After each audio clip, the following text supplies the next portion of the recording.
In the podcast did not come across correct. लेकिन जैसे ये है, हाँ जी, ये बराबर आ रहा है। ये अच्छी बात है सर, बराबर सीख रहे हैं और मतलब।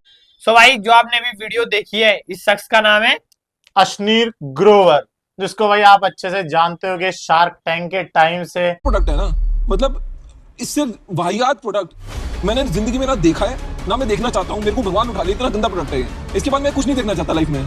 बहुत ही बड़ा डेमोबाज आदमी था, लेकिन अब आपने वीडियो में देख लिया होगा कि एक साथ झटके से डेमो उतर गया भाई का। सुनील, मैंने आपको मेरे बारे में कहते हुए सुना है, इसको इतने में साइन कर लिया, उतने में साइन कर लिया, सब फिगर्स भी आपने गलत दे दिया, तो फिर ये दोगलापन क्या? सो भाई सबसे पहले बताते हैं इनके बारे में आपको। ये हमारे भाई तो नहीं, हमसे तो एज में बड़े ही होंगे, लेकिन फिर भी हम बताते हैं भाई के बारे में। नाम है अश्नीर ग्रोवर, बहुत बड़े डेमोबाज। स्टार्टिंग होती है भारत पे से। भारत पे के ये थे फाउंडर और एमडी, और इनकी बहुत सारी कॉल रिकॉर्डिंग लीक भी हुई, जिसके बाद इनको भारत पे से अलविदा कर दिया गया। Are you drunk, sir? Sir, I am not somebody who can you just. Scene क्या हुआ कि नायका का आईपीओ उस टाइम पे आया हुआ था और इनको उसमें पैसे लगाने थे अपनी कंपनी के साइड से। तो इनकी कॉल रिकॉर्डिंग बहुत लीक हो रही थी, जिसमें ये कोटक महिंद्रा बैंक के जो भी एम्प्लॉय था, मैनेजर और व्हाटएवर, उसको ये काफी गंदी अश्लील गाली दे रहे हैं। उसने ये बात रिकॉर्ड करी और सोशल मीडिया पे डाल दी। हुआ क्या कि उसके बाद जो भी स्टाफ था भारत पे का, उन्होंने डिसाइड किया कि इनको एक छुट्टी देनी चाहिए, एक वेकेशन देना चाहिए, लॉन्ग वीकेंड। और उसके बाद डिसाइड किया कि इनको परमानेंट वेकेशन देना चाहिए। तो कुछ छुट्टियों के बाद इनको कर दिया परमानेंट अलविदा। भाई उसके बाद आए शार्क टैंक में और इन्होंने चालू किया अपना डेमोबाज। एकदम टाइम बर्बाद कर रहे हो, फैमिली बिजनेस में चले जाओ, माँ बाप से माफी मांग लो, थोड़ी मार खा लो और सुधर जाओ, तो कुछ नहीं होने वाला इससे। इसके बाद इनको भाई उन्नति मिलती गई, क्योंकि भाई का हमेशा ये ओरा रहा है कि हमेशा खुद को बड़ा दिखाओ, दूसरे को छोटा दिखाओ। लेकिन हुआ क्या, इस बार भाई ने बहुत ही लंबा हाथ मार दिया। भाई के कुछ इंटरव्यूज वगैरह आए, उसमें इसने पंगा ले लिया सलमान खान से। इन्होंने अपनी वीडियोस में बोला कि भाई मैं सोचता हूँ क्यों ना सलमान खान से मांडवाली कर लूं। मेरे को ये लगा कि मैं सलमान खान को ब्रांड एम्बेसडर लेता हूँ, ठीक है। अब सलमान की टीम को अप्रोच करा, ठीक है, वो बोल रही जी 7.5 करोड़ रुपए लगेंगे, राइट। तो मैं कैलकुलेशन कर रहा हूँ 100 करोड़ पड़े, 7.5 इसको दूंगा, बट मैंने वो लिया पंगा, राइट। एंड मांडवाली कर लो ना यार। मैंने सलमान खान को बोला कम कर दे भाई, तो वो 4.5 में मान गया, राइट। मतलब कि सलमान खान के रेट गिराने की बात कर दी भाई ने डायरेक्टली। और गाइस मैं आपको बता दूं सलमान खान के बारे में, मतलब मेरे को बताने की तो जरूरत नहीं होगी, लेकिन सलमान भाई बहुत बड़े बड़े शिकार कर चुके हैं, चाहे से वो इसका हो या इसका। और आप जो इन्होंने ये वाला शिकार किया है, तो भाई अब इसको धोने के लिए तो पता नहीं क्या क्या होगा। जस्ट अभी तो एक छोटी सी क्लिप ही वायरल हो रही है बिग बॉस की। आपको भी पता है कि सोशल मीडिया पे सारी चीजें नहीं डालते, तो हो सकता है कि कन्वर्सेशन और भी ज्यादा हुई हो, लेकिन कुछ सेपरेट पार्ट ही डाला गया हो। तो अब ये शिकार फंस गया सलमान भाई के सामने। और जो बढ़ चढ़कर डेमोबाजी चल रही थी कि मैंने तो सलमान के रेट गिरा दिए, उसके मैनेजर ने मुझसे कांटेक्ट किया, ऐसे किया वैसे किया, सलमान भाई ने उतार दिया इसको पूरा पानी में एक साथ और इसकी मार दी एक झटके में। क्योंकि भाई जैसा आप वीडियोस में भी देख रहे हो, भाई पूरा कपकपा रहा है। भाई का जो ईगो था, एरोगेंस था, जब आप किसी के लिए उल्टा बोलते हो या बड़ी चढ़ा के बातें बोलते हो, कोई भी क्रिएटर के लिए आप नॉर्मल मैसेज भी करते हो, लेकिन भाई आपको नहीं पता कि एक क्रिएटर किन किन रास्तों से गुजरता है, वो क्या क्या देखता है। लेकिन जब वो आपके सामने आ जाएगा तो भाई ऐसे पतलून गीली होती है जैसे इस भाई की हुई है। In the podcast did not come across correct. क्योंकि भाई ये बात ध्यान रखो, आपकी कोई भी बंदा है, अगर वो एक लेवल पे पहुंचा है तो उसने बहुत चीजें देखी होंगी। सलमान खान जो कि इतने बड़े लेवल पे है, जो कि लोगों के, मेरे को बताना भी की भी जरूरत नहीं कि कितने लोगों के करियर शुरू हो गए और कितनों के उसने खत्म कर दिए।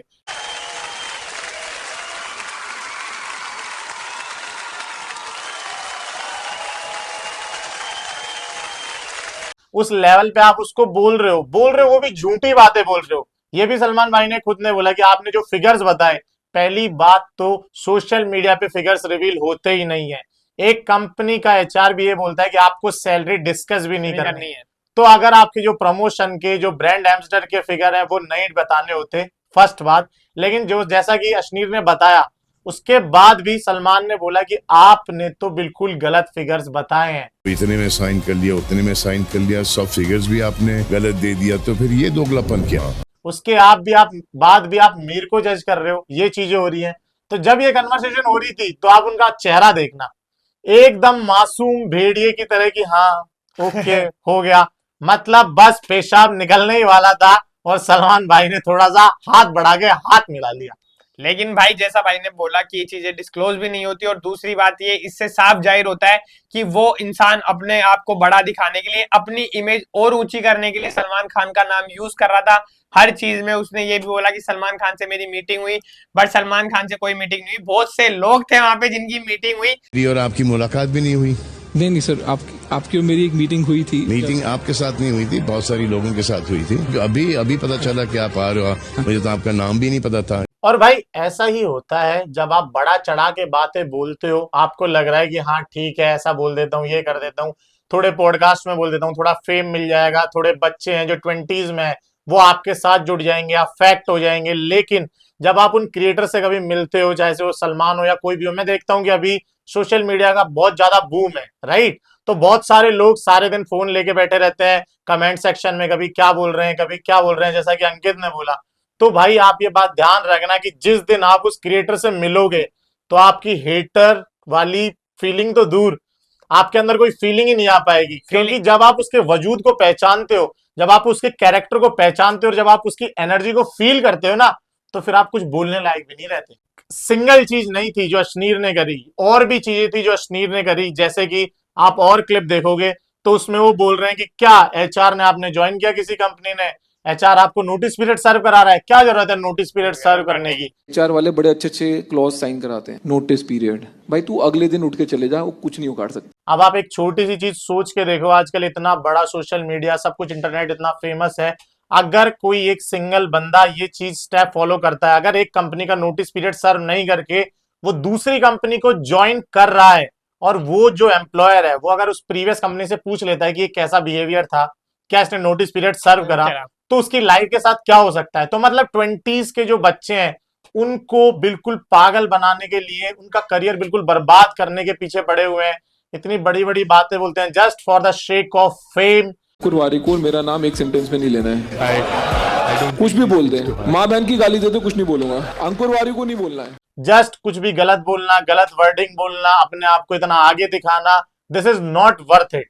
और दूसरी बात ये, भाई की जैसे ही बिग बॉस में एंट्री हुई, भाई ने वहां पे भी खुद को बड़ा दिखाने के लिए वैसे भाई को बोला कि आपका गुस्सा, मतलब कि आपका गुस्सा जो है वो तो मेरे से भी ज्यादा गुस्सा है। मैं तो तू मेरे से भी आगे निकल रहा है यार। मैंने कभी आपका गुस्सा भाई साहब देखा नहीं। वहीं पे रजत भाई ने सीधा बोल दिया कि मैंने तो आपका गुस्सा देखा ही नहीं है, सैवेज रिप्लाई। उसकी भी आपने क्लिप अभी देख ली होगी, नहीं तो अभी हम लिंक कर देते हैं उसकी क्लिप भी। तो भाई ऐसा ही होता है, मतलब यहाँ से चोट खाई, यहाँ से चांटे पड़े, उसके बाद भी आपको फर्क नहीं पड़ रहा, एटीट्यूड वही रखना है। आपको पता है सलमान खान का शो है, सलमान खान होस्ट करता है उसको, अभी अभी आपकी मारी हुई है, फिर भी कितना कॉन्फिडेंस हो सकता है एक बंदे के अंदर, वो आप अश्नीर को देख के सीख सकते हो। भाई अगर आप अच्छे लेवल में कॉन्फिडेंस रखते हो, दैट इज टू गुड। मैंने देखा है बहुत सारे लोगों के अंदर कॉन्फिडेंस ही नहीं होता कि हम बोलें क्या, करें क्या, लेकिन इतना ओवर कॉन्फिडेंस कि इधर से चांटे पड़ गए और वापस जाके बोल रहे हो कि हाँ आपका और मेरा गुस्सा तो सेम है। वहां भी रजत भाई ने पूरी उतार दी, और ये आप शरीफत मानो रजत भाई की कि वो बिग बॉस में है, अगर वो बाहर होते तो ये मैटर आपको भी पता है कि कहां तक जाता। और होपफुली हो सकता है कि अभी इतने ही फुटेजेस आए हैं और फुटेजेस भी आए, तो उसके लिए आप हमारे चैनल को सब्सक्राइब कर देना, ऐसी वीडियोस हम लाते रहते हैं, तो जो आने वाले पार्ट है उसकी भी एक्सक्लूसिव वीडियोस हम लाते रहेंगे। सो गाइस इस वीडियो को करते हैं यहीं पे एंड, आपको मिलेंगे नेक्स्ट वीडियो में, जब तक के लिए बाय, लव यू ऑल।